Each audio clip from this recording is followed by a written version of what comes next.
마태복음에 주님이 오신다는 말씀, 특별히 오늘은 재림이 아니고 1세기 당대에 주님이 오신다는 말씀을 여러 군데서 하셨어요. 근데 그게 우리가 이해가 안 되거든요. 주님이 어떻게 오신단 말이가. 근데 그 부분을 한번 살펴보고자 합니다. 10장 16절 10장 16절 10장은 제자들을 파송하셔서 그 제자들이 이스라엘 여기저기 다니면서 복음을 전하는 그 내용이요. 그 가운데서 나오는 말씀입니다. 10장 23절 같이 읽으면 시작. 이 동네에서 너희를 박해하거든 저 동네로 피하라. 내가 진실로 너희에게 이르노니 이스라엘의 모든 동네를 다 다니지 못하여서 인자가 오리라. 인자가 오신다. 에르코마이. 오신다. 이거 한자로 하면은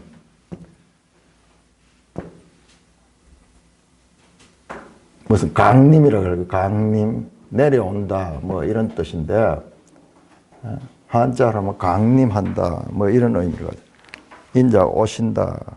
그런데 언제 너희가 이 동네에서 모든 동네를 다니지 못하여서 너희 제자들요. 그러니까 그 당시에 그 시대에 오신다는 말이에요. 그 시대에. 이게 무엇을 가리키는가?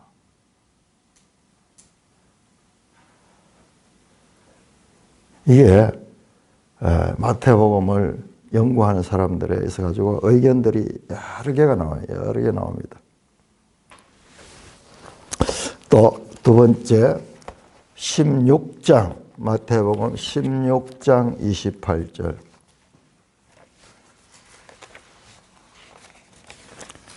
16장 28절 같이 읽습니다. 27절 28절 시작. 인자가 아버지의 영광으로 그 천사들과 함께 오리니 그때 각 사람이 행한 대로 갚으리라. 진실로 너희에게 이르노니 여기 서 있는 사람 중에 죽기 전에 인자가 그 왕권을 가지고 오는 것을 볼 자들도 있느니라. 이것도 보세요. 자, 예수님이 인자라 그러죠. 자신을 아버지의 영광으로 천사들과 함께 온대요. 그리고 각 사람의 행한 대로 심판하신대요. 갚는다 하는 게 그 행위에 대한 심판이잖아요. 그리고 말씀하기를 그거는 장차 재림 때 이런 일이 있겠구나 이렇게 생각할 수 있는데, 그런데 그 다음 줄 보면은 여기 있는 사람 중에 지금 살아있는 제자들 중에서 그 장면을 볼 자들도 있다고 말하는 거예요. 재림의 때가 아니고 지금 현재 오는 것을 볼 자들도 있느니라. 현재형으로 말하고 있습니다. 그거는 재림이 아니고 아까 전에도 이 동네 저 동네 다 다니 못해 인자가 온다. 또 여기에서도 여기 서 있는 사람들이 주님이 오시는 것을 볼 자가 있다. 그것도 천사들과 함께 오신다 그래. 천사. 그래 와서 각 사람 행한 대로 갚는다 그래. 이거는 완전히 그 최후의 심판 때와 같은 그런 장면인데, 그런데 28절이 없으면은 괜찮은데 29절에 보니까는 너희들도 그 현장을 그걸 볼 자가 있다. 이 말씀도 참 해석하기 쉽지 않습니다. 그래서 많은 학자들이 지난해 17장이 나오거든요. 17장의 변화산 사건이요. 변화산 사건에 참여한 사람이 베드로와 요한과 야고보 세 사람, 겟세마네 끝까지 갔던 그 세 사람. 여기도 세 사람. 그러면 이 세 사람이 변화산 있는 그 장면을 받는 것을 가리키는 것일까? 뭐 그럴 수도 있겠어요. 보통 그렇게 해석하는데, 근데 여기에 보면은 천사들과 함께 와서 행한 대로 갚는다 그래서. 그거하고는 어떻게 연결돼요? 그러니까 해석하기가 참 쉽지 않은 본문입니다. 자, 24장.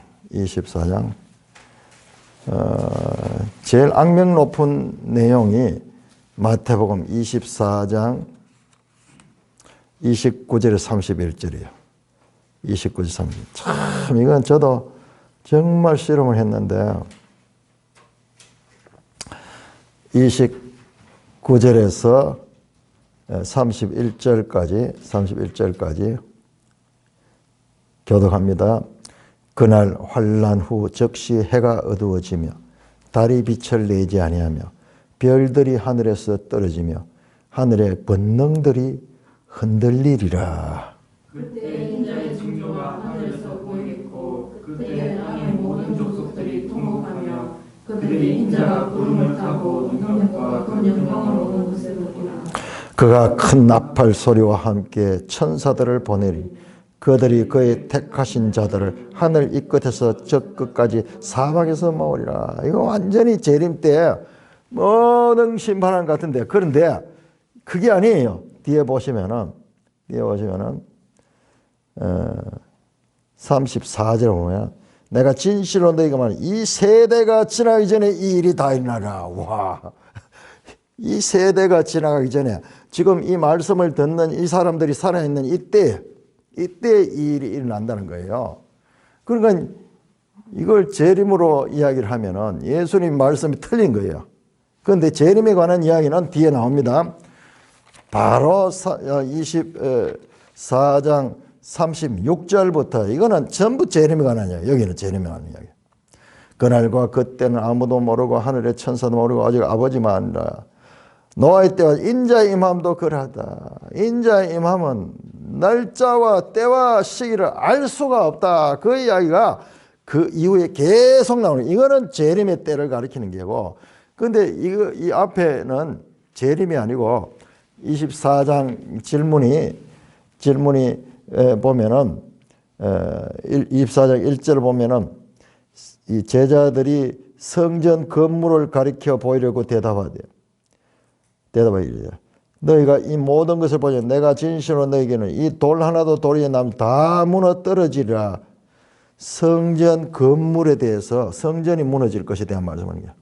그러니까 제자들이 무슨 말인지 몰라서 3절에 보면 예수께서 감람산 위에 앉으셨을 때 제자들이 조용히 와서 이르되 우리에게 이르러서 어느 때에 이런 일이 있겠사오며 또 주의 임하심과 세상 끝에는 무슨 징조가 있겠습니까? 두 가지 질문.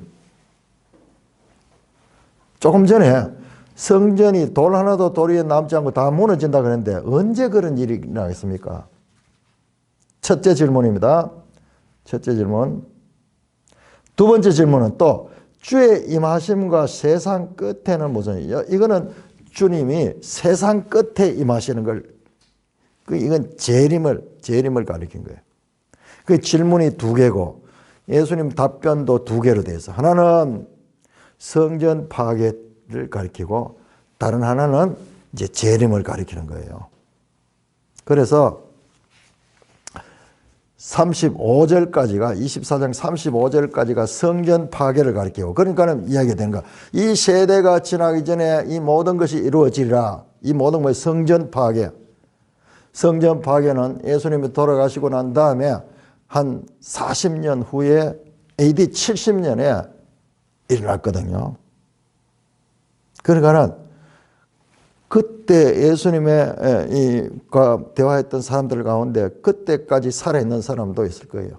베드로 사도 같은 사람은 그걸 못 봤어요. 왜 그러냐 하면 한 60년대에 순교하셨거든요. 바울 사도도 못 봤을 거예요. 바울 사도 한 68년 이때 순교했다고 이렇게 보일 때 AD 70년에. 그리고 마태도 그걸 못 봤어. 마태복음이 기록이 보면은 그 성전 파괴에 대한 내용이 안 나오거든요. 복음서에 다 안 나오거든요. 그러니까 이 마태도 AD 한 60년대 그때 기록이 됐을 거예요. 자, 그렇다면은 먹고 징조를 보니까는 완전히 그 주님이 재림하는 건데, 자, 그 부분 좀 이따 살펴보고, 마지막으로 26장 64절. 26장 64절. 26장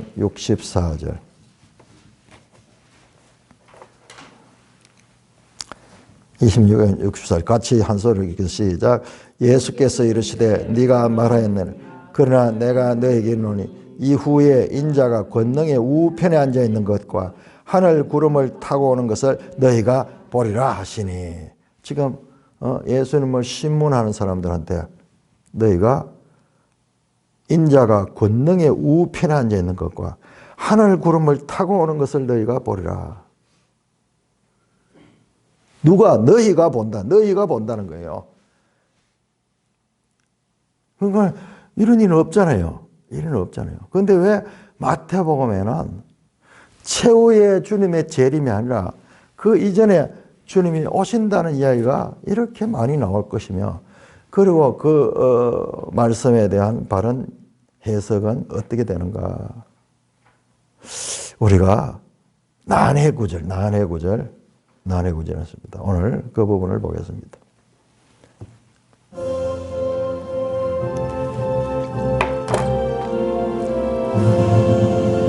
주님 우리의 마음을 여시어 말씀을 깨닫게 하옵소서. 아멘.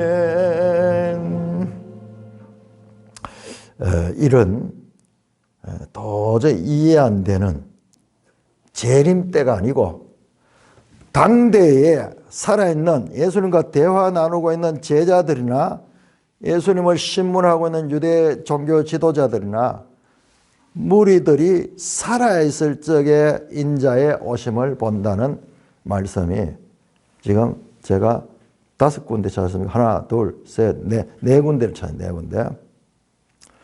자, 우리 매일 성경 혹시 가져왔습니까? 하면 달이 지나버렸죠. 매일 성경 26장 64절. 26장 64절에 보면은 주석이 나오는데 64절.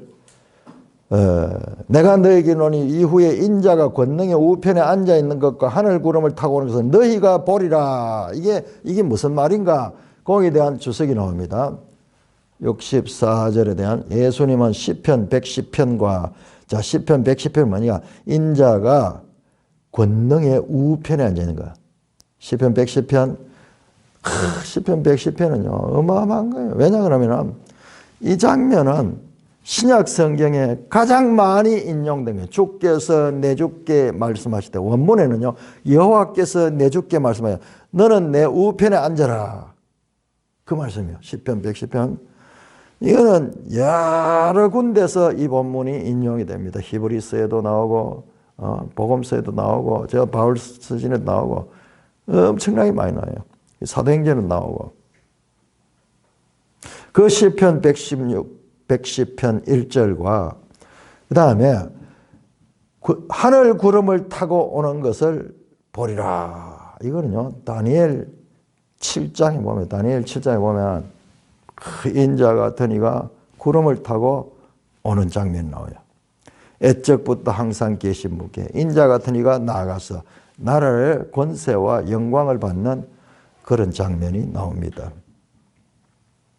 그런데 그것을 어떻게 해석했느냐 그러면 64절에 예수님은 시편 110편과 다니엘 7장 13절을 인용해서 대답하셨다. 이 말씀으로 의도하신 사건은 재림이 아니라 죽음, 부활, 성천, 성전 파괴로 나타나는 신적 권위의 행사다. 와. 그러니까 우리는 이걸 재림밖에 이해를 못하는데 지금 여기서 말씀하기를 이 사건은 재림이 아니라 재림이 아니죠. 이거는 당대 그 사람들이 보는 거니까는 예수님의 십자가의 죽으심도 이 사건이고, 그 다음에 부활하시는 것도 이 사건과 연결이 되고, 그 다음에 성천하시고 하늘 올라가시고, 그 다음에 성전 파괴, 예루살렘 성전 파괴, 이런 것들이 주님이 오시는 것을 나타내는 표현이다. 특별히 성전 파괴는요, 성전 파괴는 아까 전에 24장에 나왔잖아요. 24장에도. 성전 파괴. 성전 파괴. 자, 우리는 단순하게 성전 파괴라는 제목으로 생각하기 쉬운데 한번 생각해 보세요. 성전이 뭔가? 성전은 이스라엘 종교의 핵심이에요. 핵심. 모세 시대부터 시작해서 처음에 성전을 만들었잖아요. 모세가 제일 먼저 십계명을 받고 하나님의 법을 받고 그다음에 성전을 만들었잖아요. 그다음에 이스라엘 신앙은 전부 성전 중심으로. 나중에 이제 더 이상 광야를 옮겨 다니지 않을 테니까 이제 성막이 없어지고 정착했을 때는 이제 솔로몬 시대 성전을 건축했죠. 이제는 더 이상 돌아다니지 않는 고정된 성전을 건축했죠. 그런데 그 성전이 파괴됐죠. 이스라엘 역사가 끝나는 것 같은 그런 사건이에요. 그런데 다시 이제 돌아온 이스라엘이 제일 먼저 한 것이 성전 건설. 그런데 그 성전도 오랜 세월 유지하지 못하고 다 허물어져 버리고 지금 이 예수님 당대에 헤롯 왕이 성전을 지금 짓고 있는 거예요. 거의 지금 많이 지었어. 그 당시까지만 해도 짓는 게 몇 년 걸려? 46년이 걸려. 46년 동안 건설하고 있는 거예요. 아직도 덜 됐어. 지금 더 지어가 완성을 해야 돼. 그 성전을 건설하고 있는 거예요. 그건 뭐냐 그러면은 우리가 지난 주간에 주일날 그 설교를 하면서 제가 예루살렘 성전의 지성소의 휘장이 위로부터 아래로 찢어지는 사건, 위로부터 아래로 찢어진 사건을 제가 뭐라고 해석했냐 그러면 하나님이 하늘을 가르고 임하시는 장면이다. 근데 거기에 하나님 아무 표현 없어요. 아무 표현. 단지 지성소에 예루살렘 성전에 있는 그 지성소와 성소를 가르고 있는 이 그룹 천사들이 수놓아진 거대한 높이가 13m나 되고 두께가 10cm나 되는 사람이 도저히 찢을 수 없는 그것이 위에서부터 아래로 찢어진 사건을 제가 정말 담대하게 그렇게 해석했어요. 야, 하나님이 임하셨다. 하나님이 임하셨다. 어떤 관점에서 자, 이사야 64장 합시다. 이사야 64장. 자, 이 구약을 모르면은요, 안 됩니다. 이 전부 마태복음이 전부 구약이에요, 구약. 직접 인용한 것도 구약이지만요, 인용하지 않는 모든 사건들도 구약을 성취하고 있어요. 자, 64장, 이사야 64장 1절에 원하건대 주는 하늘을 가르고 강림하시고 주 앞에서 산들이 진동하기를 불의 섭을 살하며 불이 물을 끓임같이 하사 주의 원수들이 주의 이름을 알게 하시며 이방 나라들로 주 앞에서 떨게 하소서. 주께서 강림하사 우리가 생각하지 못한 두려운 일을 행하시던 그때에 산들이 주 앞에서 진동하여 싸우니. 여러분, 이 하늘을 가르고 이게요, 가르다 하는 말이 째다 하는 거, 째다. 요즘 젊은 사람들 그런 표현 많아요. 째다 해서 뭐 씹었다 하고 째다 뭐 그런 표현을 쓰는데 째는 거예요, 그야말로. 이걸 알기 위해서는 우리의 이 지상에 이 땅과 바다가 있는 이 땅, 이 지구와 그 다음에 우리가 보는 이 샤마임, 하늘들과 그 다음에 우리가 보는 이 하늘들은 그 하늘의 기초 부분이 기초 부분. 그러나 우리가 볼 수 없는 하늘들의 하늘, 셋째 하늘이 있는데 거기에 하나님 보좌가 있는 거예요. 그 하나님 보좌에서 이 하늘을 가르고 이 땅으로 하나님이 오시는 장면. 오늘 가는 산들이 진동하고 땅이 막 진동해. 27장 51절에 성소의 그 휘장이 위로부터 아래로 찢어질 적에 주위에 막 땅이 진동하고 막 그런 일들이 나서. 그리고 히브리서 10장 20절에서 그 휘장은 예수의 육체다 하는 거예요. 예수의 육체. 그러므로 말미암아서 이제 새롭고 살 길이 났다. 그러니까 엄청난 상징적이고 암시적인 사건이 성전 지성소가 찢어지는 거예요. 그러니까는 성전 제도가 지금까지 견고하게 했던 그 성전 제도가 그 가운데서 성전 중에서 가장 핵심되는 그 부분이 지금 무너지고 있는 거예요. 무너지고 있는 거예요. 그러고 보니까는 예수님께서 힘들게 갈릴리에서 예루살렘을 올라오셔서 제일 먼저 했는 게 뭡니까? 여러분들 질문입니다. 예수님께서 저 갈릴리에서 과정을 거쳐가지고 마침내 예루살렘 성전에 도착해서 제일 먼저 하신 게 무엇일까요?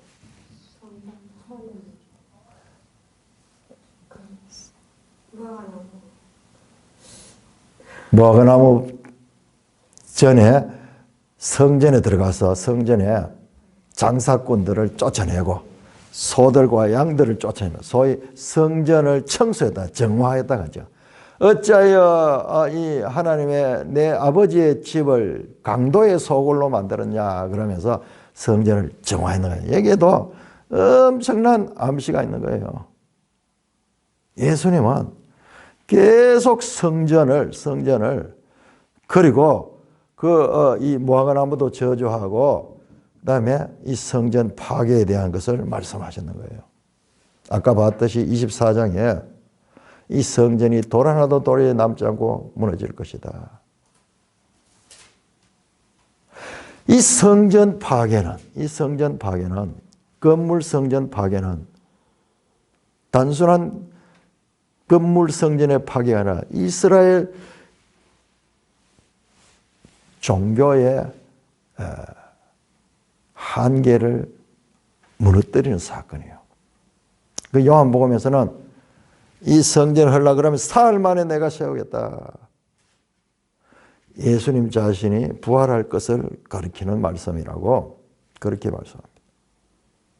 그러니까 성전은 너무 중요한 거예요. 우리 성경 전체 핵심 주제가 성전이고 지난 주간에 우리가 봤던 김민호 목사 그 책의 주제가 그거예요. 그거. 그러니까는 깊은 거예요.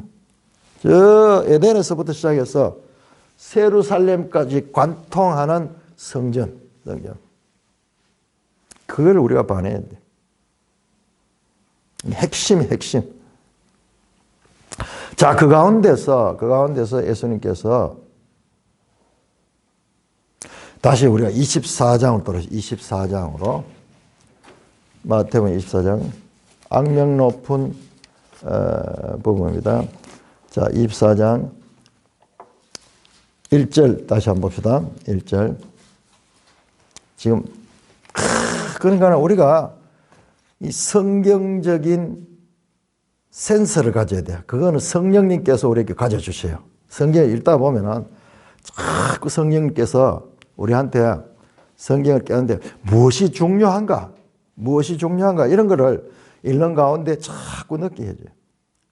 1절에 보죠. 예수께서 성전에서 나와서 가실 때 지금까지 성전에 올라와서 계속 처음에 성전 청소하고 그 다음에 성전에서 가르쳐서 계속 가르치는 일을 여기에요. 엄청난 메시지네요. 어떤 제사 종교에서 이제 가르치는 말씀을 가르치는 곳으로의 변화. 예수님이 세우는 성전은 가르치는 거예요.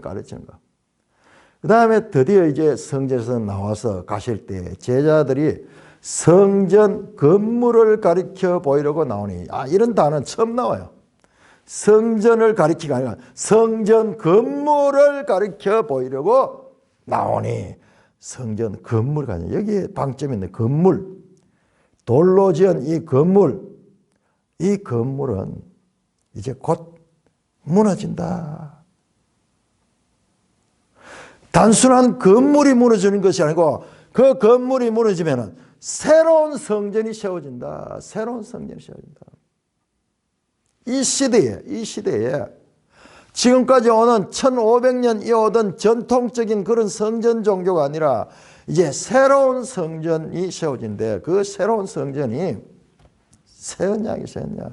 성령이 와서 우리 가운데 내주해서 그 성령이 우리가 예수님의 말씀을 깨닫게 하고 죄에 대해서도 깨닫게 하고 그리고 이 하나님을 알 수 있는 성경을 알 수 있다. 예수님의 말씀의 뜻을 이해할 수 있고 오늘 우리한테는 성경을 깨달을 수 있고 1세기에는 성경이 없으니까 구약 성경을 제대로 깨달을 수 있게 신약 성경이 없으니까 그 역할을 한다고 그 다락방 강에서 예수님 가르치거든요.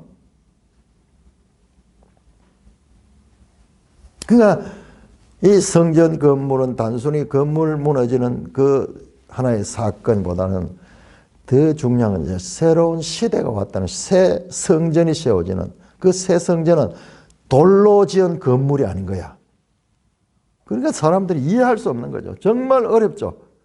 아니 눈에 보이지 않는 건물, 눈에 보이지 않는 성전 이런 개념은 사람들이 알 수 없어요. 죽었다 깨도 알 수 없어요. 그런 게 어디 있어? 건물이 있어야지. 보이는 게 그게 성전이고 그게 건물이지. 그런데 신비한 말은 손으로 짓지 않은 성전이에요. 그 예수님 말은 돌 하나도 돌 위에 남지 않고 다 무너뜨렸다.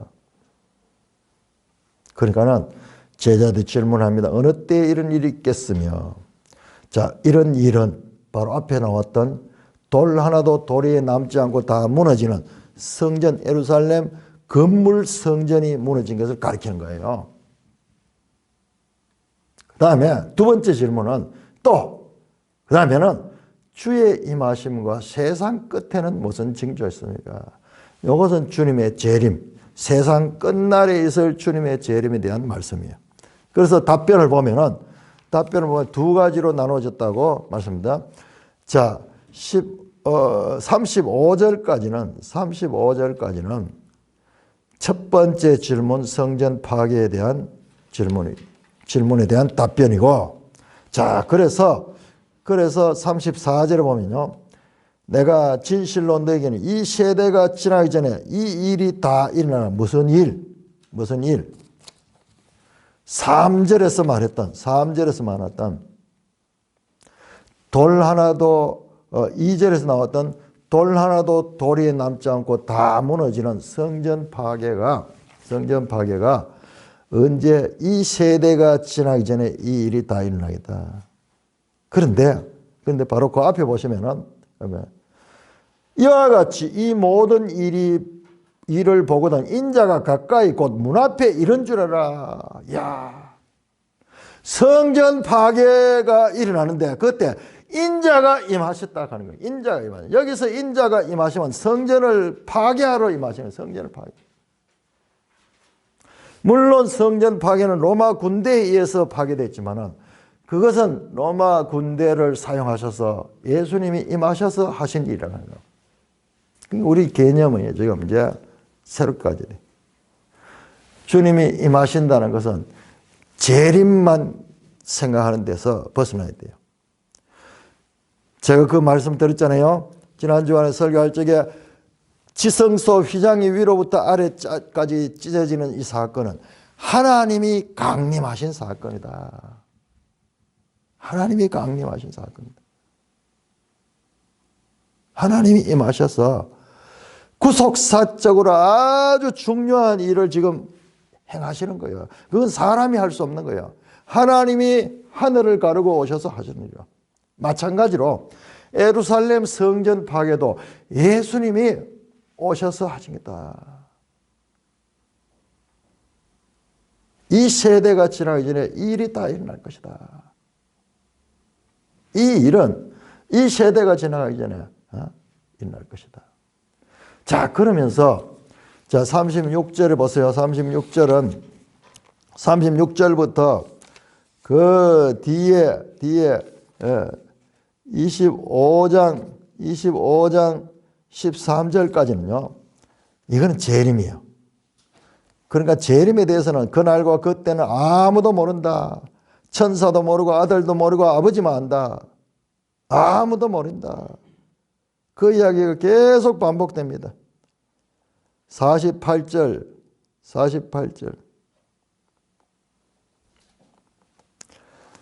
자, 25장 13절 보세요. 25장 13절.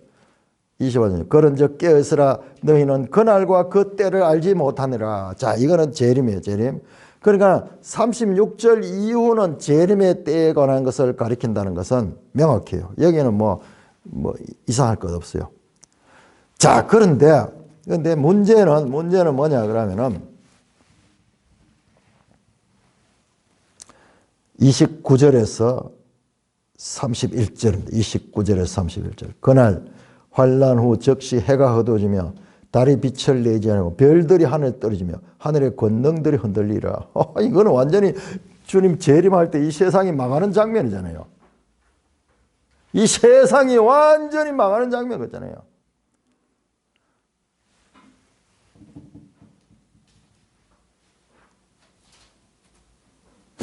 도대체 그렇다면은 그래서 지금까지는 이걸 어떻게 해석해 왔나 하면 주로 정말 난제거든요. 이거는 완전히 주님의 재림의 장면인데 하늘에 별이 떨어지고 하늘의 권능이 흔들리고 인자의 징조가 하늘에 보이고 땅의 모든 족속이 통곡하며 그들이 인자가 구름을 타고 능력과 큰 영광을 오는 거 보라. 이 부분은 아까 전에 26장 64절에서 그 매일성경 주석에 보니까는 구름을 타고 오는 이것이 꼭 재림이 아니고 그 예루살렘 성전 파괴할 때도 이런 식으로 표현이 된다고 거기에 아까 그 해석이 좀 나왔는데 자관 제일 난제가 그날 환난 후 즉시 해가 어두워져 달이 빛을 내지 않아 별들이 하늘에 떨어지며 하늘의 권능들이 흔들리라. 이런 천재지변이 나는 이것은 주님의 재림 세상 마지막 장면 같은데요. 이 부분은 그만 어떻게 해석이 되는가. 그래서 예루살렘 성전 파괴 안에다가 세상의 종말을 같이 넣어가지고 이중으로 예언했다. 그런 식으로 지금까지 주로 많이 해석해 왔는데 해석은 되는데 조금 마뜩찮아요.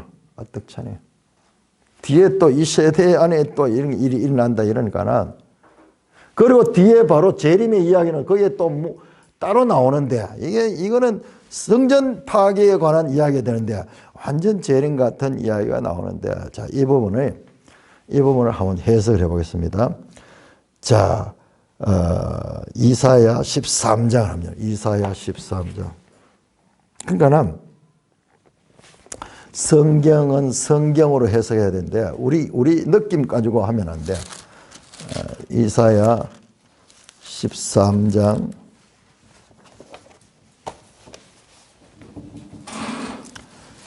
10절. 이사야 13장 10절. 9절 10절까지 읽고 시작. 보라 여호와의 날 곧 잔혹히 분냄과 맹렬히 노하는 날이 이르러 땅을 황폐하게 하며 그 중에서 죄인들을 면하며 하늘의 별들과 별 무리가 그 빛을 내지 아니하며 해가 돋아도 어두우며 달이 그 빛을 비추지 아니할 것이로다. 내가 세상의 악과 악인의 죄를 벌하며 교만한 자의 오만을 끊으며 강포한 자의 거만을 낮출 것이다. 그래서 해가 하늘의 별들과 별무리가 빛을 내지 않으며 자 마태복음 보세요. 24장 29절 환난 후 즉시 해가 어두워지며 달이 빛을 내지 않고 별들이 하늘에서 떨어진다. 지금 그 말씀하고 별 떨어지는 이야기 없어도 해와 달이 빛을 비추지 못하는 것은 지금 동일해요. 동일한 표현이에요. 자, 그러면은 일단 이 사건이 이사야서에 나오는 이 사건이 무엇을 가리킨가를 봐야 돼. 이게 세상의 종말을 가리키는가? 이게 아니에요. 6절은 너희는 애고할지라 여호와의 날이 가까워서 전능자의 멸망이 임할 것이로다. 무슨 멸망? 13장 1절 보세요. 바벨론에 대한 경고라. 바벨론. 자, 바벨론 나라가 멸망하는 장면을 이렇게 표현해요. 바벨론 나라가 멸망하는 장면. 한 나라가 멸망할 적에 막 빛이 하늘이 이 해가 빛이 없고 이 달이 막 빛을 내지 못하고 별들이 막 흔들리는 그런 세상의 전체에 이와 같은 대변동이 일어나는 사건을 한 나라의 멸망에 대해서 표현할 적에 그런 표현을 쓰고 있다. 우리가 봤듯이 마태복음에 전부 구약 성경과 연결되어 있어요. 자, 34장 한번 34장 이사야 34장 34장 4절 34장 4절 같이 읽습니다. 시작. 하늘의 만상이 사라지고 하늘들이 두루마리같이 말리되 그 만상의 새자남이 폿나무 잎이 마름 같고 무화과나무 잎이 마름 같으리라. 여호와의 칼이 하늘에서 족하게 맞았다. 이야, 이거 보세요. 하늘의 만상이 사라지고 하늘에 있는 전체가 다 사라져버려. 하늘들이 두루마리같이 말리고 하늘들, 복수로 되어 있죠. 히브리어는 아예 하늘은 복수예요. 하늘들, 샤마임, 복수예요. 하늘들이 두루마리만 없어지잖아요. 그러니까 이거야말로 세상이 끝나는 것 같잖아요. 그런데 이게 세상 종말을 가리킨 게 아니고 1절 보세요. 1절. 이게 무엇에 대해서 말씀하느냐. 그러면요. 5절이 나오네요. 5절에. 여호와의 칼이 하늘에서 족하면서 보라 이것이 에돔 위에 내리면 진멸한 백성 위에 내려 그를 심판할 것이다.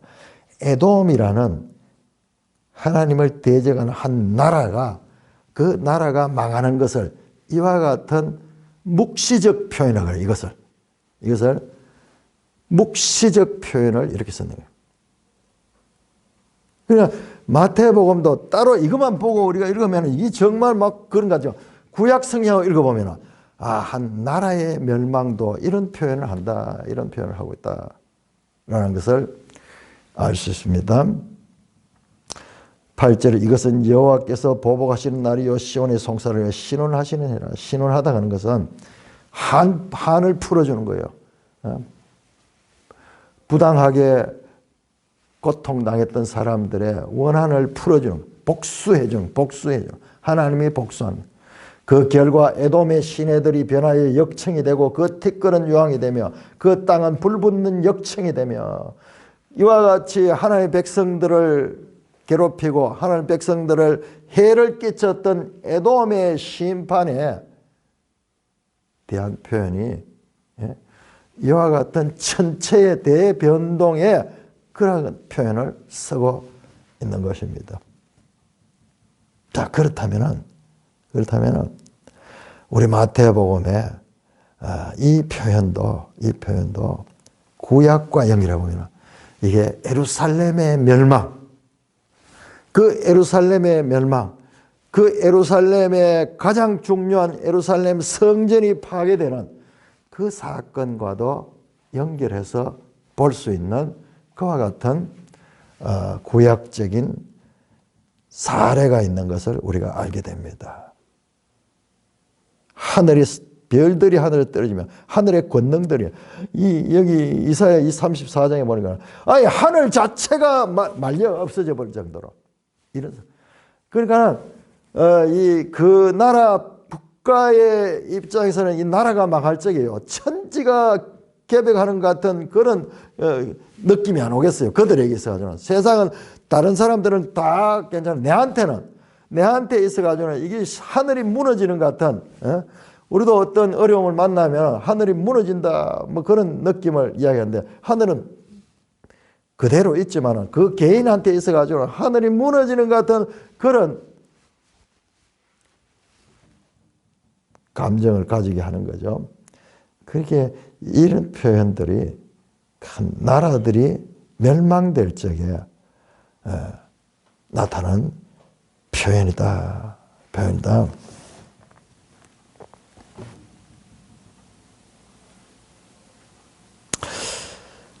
그 다음에 이제 문제가 이제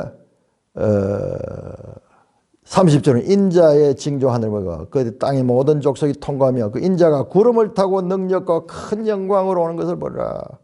인자가 구름을 타고 능력과 큰 영광으로 오는 것을 보라. 여기 아까 전에 26장 보세요. 26장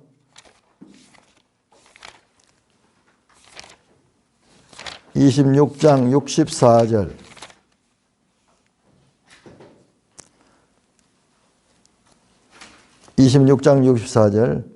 인자가 권능의 우편에 앉아있는 것과 하늘 구름을 타고 오는 것을 너희가 보리라. 여기에 다니엘 13장과 시편 110편을 지금 두 성경 구절을 하나로 탁 해놨어. 권능의 우편에 앉은 것과 구름을 타고 온다. 자, 구름을 타고 오는 게 무엇을 가리키는가? 이거 보니까 이건 막 진짜 재림 같잖아요.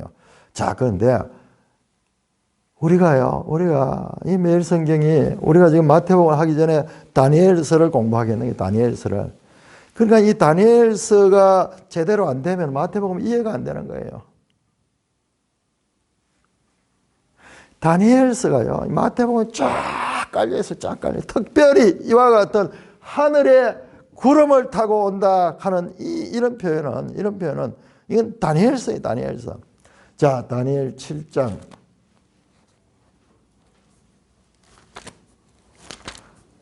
특별히 다니엘서 가운데서도 7장 13절 14절 유명한 장면이에요. 이 장면이에요. 그러니까 생각해 보면요, 하나님께서 포로기 선지자를 통해 가지고 가장 중요한 것들을 보여줬는 거예요. 가장 중요한 것들을 보여줬는 거예요. 7장 13절 7장 1절 보면 내가 보니 왕자가 너희가 옛적부터 항상 계시니가 자냐. 그 옷은 희기가 눈 같고 그 머리털은 깨끗한 양의 털 같고 그의 보좌는 불꽃이요 그 바퀴는 타오는 불이요. 쫙 심판하는 책들이 펴 있고 하나님 이 옛적부터 항상 계시는 성부 하나님 같은 거예요. 그런데 13절에 보니까 내가 또 밤 환상 중에 인자 같은 이가 하늘 구름을 타고 와서 옛적부터 항상 이 한 분 하나님 성부 하나님 앞에 이제 인자 같으니 우리 신약을 통해 알잖아요. 인자가 누구냐? 인자는 예수님 자신의 호칭이야. 예수님이 자신의 호칭을 왜 인자를 했냐? 이 다니엘서를 가지고 와가지고 자기한테 적용하고 있었던 거예요. 그런데 구약만 가지고 있으면 이거 절대 알 수 없어요. 여러분 한번 생각해 보세요. 이스라엘이 믿는 하나님은 유일신이에요. 유일신. 이스라엘아 너희 하나님은 오직 한 분 하나님이시다. 이게 세상의 다른 나라들과 완전히 구별되는 거예요. 유일신.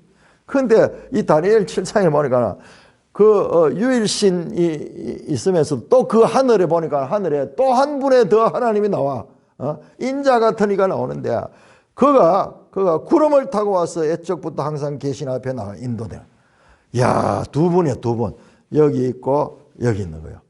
이게 시편 110편과 똑같은 거예요.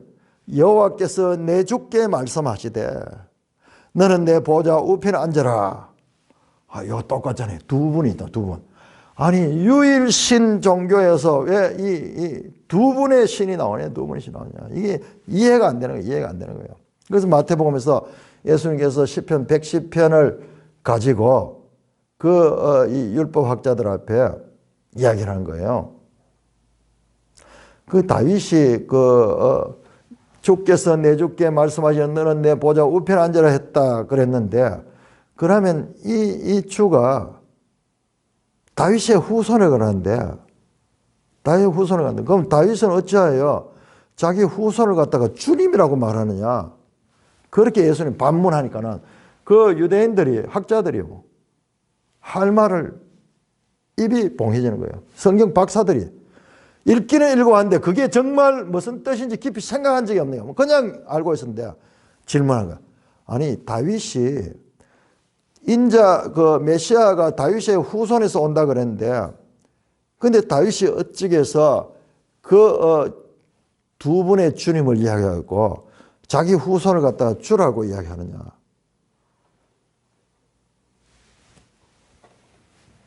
아무도 대답 못해요. 지금 똑같아요. 하늘에 두 분 하나님이에요.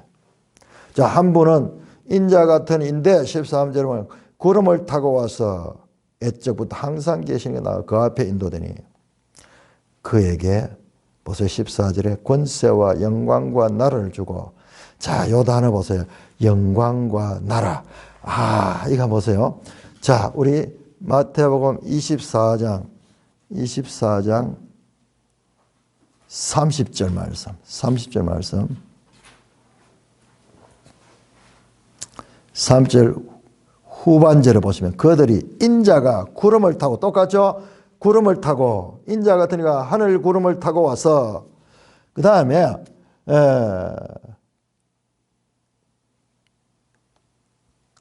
능력과 큰 영광으로 왔다 그랬죠. 다니엘서 7장 14절에 보면은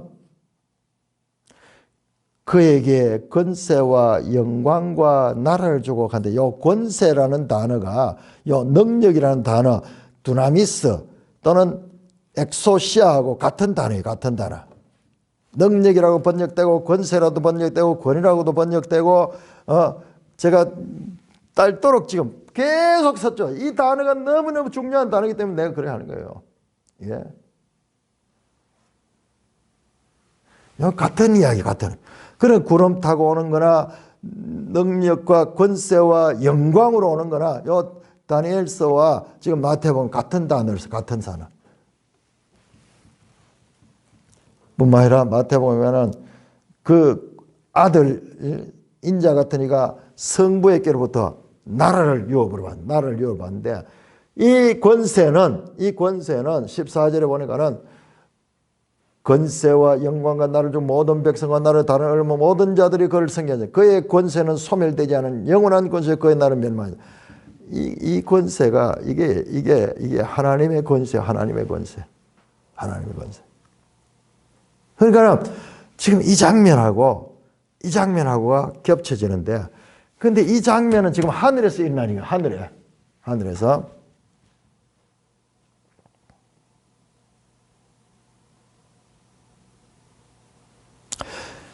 성전 파괴도. 자, 우린 여기에서 참 우리가 해결할 수 없는 문제에 봉착하는데 뭐냐 그러면은 지금 이 장면, 다니엘 7장 13절, 14절 이 장면이 언제 어디서 일어난 사건일까요? 장소는 하늘이야, 하늘인데 어느 때일까요? 여기에서 문제가 생기는 뭐냐 하면 여기에는 시간이 없는 곳이야. 영원한 곳. 그런데 우리가 있는 이곳은 시간이 있는 곳이야. 그래서 우리는 항상 여기에는 언제 어느 때 이걸 중요하는데 여기는 영원한 곳이야. 그래서 이거는 시간 속에서 영혼을 이해할 수 없어요. 그러나 이 선자를 통해서 하늘 사건을 보여주는 거예요. 하늘 사건. 그러니까 이게 언제냐, 여기에서 뭐 예수님이 죽을 때냐, 예루살렘이 멸망되냐, 이걸 한 특정한 한 때로 이렇게 해석하고자 하는 건요. 그것은 구조적으로 하늘을 모르는 거, 하늘을 모르고 이 땅의 시간 개념을 가지고 영원을 해석하려고 하니까 이게 안 풀어지는 거예요.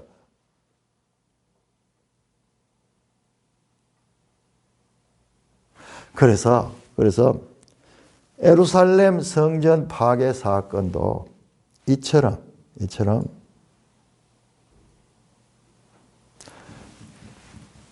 그 인자의 임함으로 일어났다.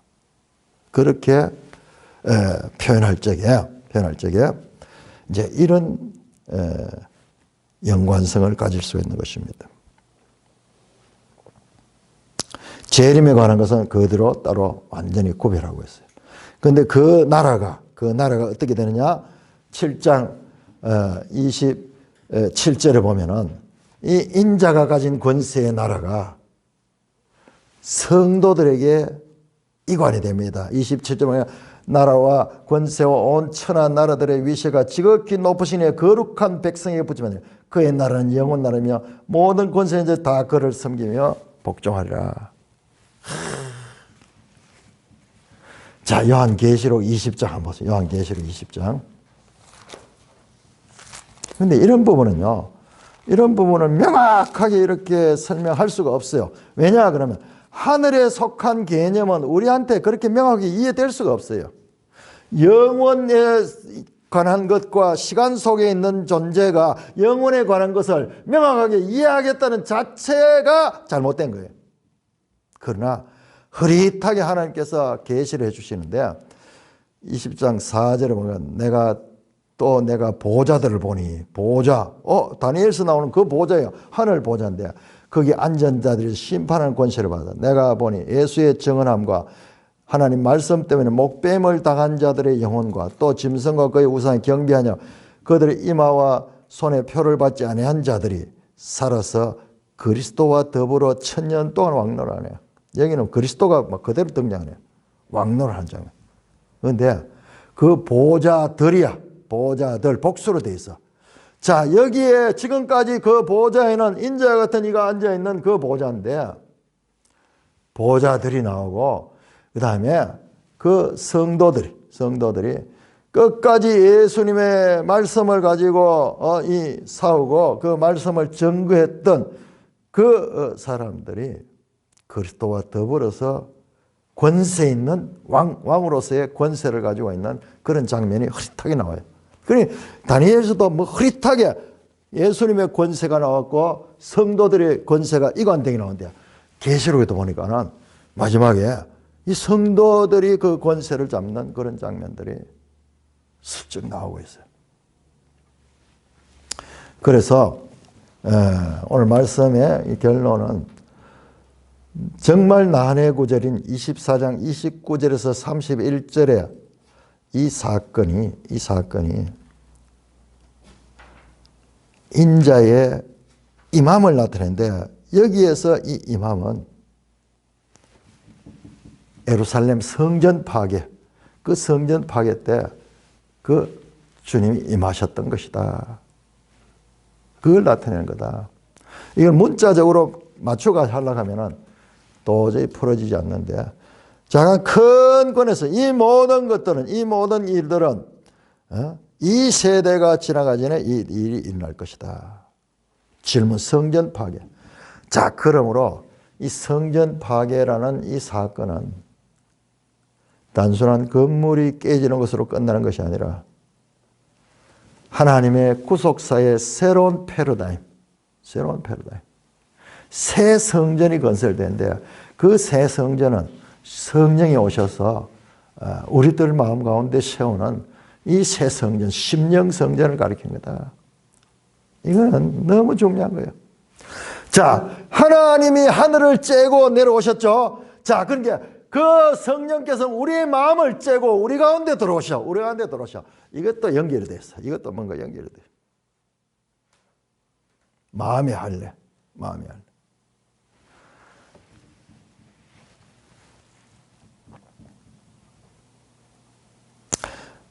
그래서 마태복음의 난해 참 구절인데 그 인자의 오심, 당대에 오신다는 게 뭘 나타내는가? 그 부분에 대해서도 이런 관점에서 해석할 수가 있지 않는가, 그렇게 생각을 합니다. 나눌 말씀 있으십니까?